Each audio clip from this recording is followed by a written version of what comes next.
நித்யானந்தா புதியதாக வைத்துள்ள லோகோவில் இருப்பது வேதவியாசரின் புராணக்கட்டு கதையில் வருகின்ற மகா சதாசிவமூர்த்தி கதாபாத்திரம் ஆகும். இந்த கதாபாத்திரத்தை நாம் புராணக்கட்டு கதையை அடிப்படையாக வைத்து கட்டப்பட்டுள்ள கோயில்களில் பார்க்கலாம். மேலும் நித்யானந்தர் கூறும் கைலாயம் எங்கே உள்ளது என்றால் அது நம் பிண்டத்திற்குள் உள்ளது. இருதயத்தில் மலர்ந்த வாழைப்பூ போல் ஒரு பையுண்டு, அது வெண்மையாயிருக்கும். இதை கைலாயம் என்று சொல்லுகின்றது என்கிறார் வள்ளலார்.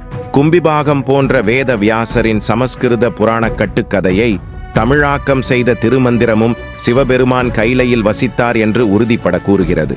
இதைப்போல் திருவாசகம், தேவாரம், பெரிய புராணம், திருவிளையாடல் புராணம் போன்ற நூல்களும் சிவபெருமான் கைலாயத்தில் வசித்தார் என்று சத்தியம் செய்து கூறுகிறது. இதனால்தான் வேதங்கள், ஆகமங்கள், இதிகாசங்கள், புராணங்கள் எல்லாம் பொய் என்றும் சாத்திரங்கள் எல்லாம் குப்பைகள் என்றும் கூறினார் அருட்ஜோதி வள்ளலார்.